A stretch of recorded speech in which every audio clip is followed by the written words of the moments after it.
Assalamualaikum. In this video, we'll learn how to create a CodeIgniter 4 project in Windows 11 machine using Composer. So let's start. If you're new to my channel, subscribe to the channel, like the video. So let's open the CodeIgniter documentation. How we'll open that? Just type here CI4 and go to the first option. And in that, first we'll go for the server requirements. In this, we'll see what are the minimum requirements we need to create CodeIgniter project, CodeIgniter 4 project, and then after I'll go for installation and Composer installation.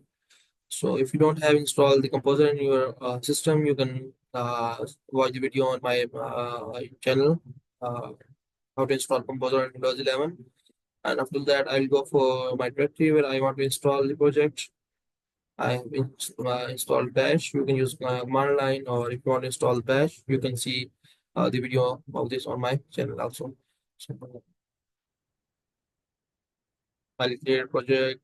We go to demo.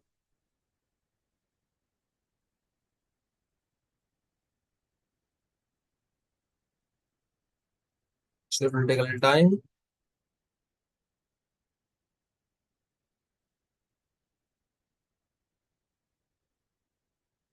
So once the project is set up, we have two options like we can use Spark in this to run this project, and if you want to use the local servers like WAMP or XAMPP, in that we need to make a little change to that.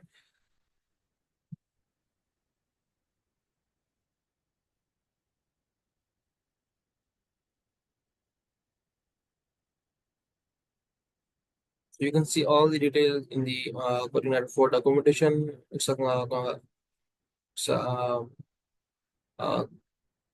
descriptive, explain everything what we need to do at which step. Like they have explained, we have to set the base URL. We can set this up in the env file.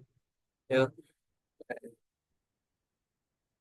Also, they have explained about the Spark here. You can check the details of the PHP, current PHP with PHP Spark, PHP NI dot colon check. And if we don't want to use Spark, then we have to make changes in PHP check run false. And that way, it will disable the PHP check. And if you want to run the Spark, the command is PHP Spark serve. So let's move into the project and PHP Spark serve.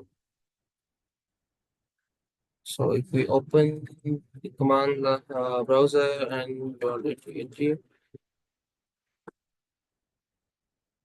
we have successfully set up the CI4 project in Windows machine. This is the version we have run the project via Spark. What if we want to set this up on the local machine, local server like WAMP, I am on WAMP.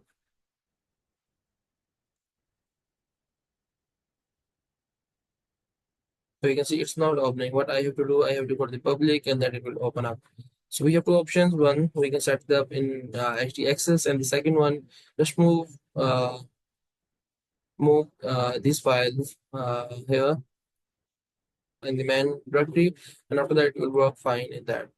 So this is it for this video. If you have any question or suggestion, feel free to comment below.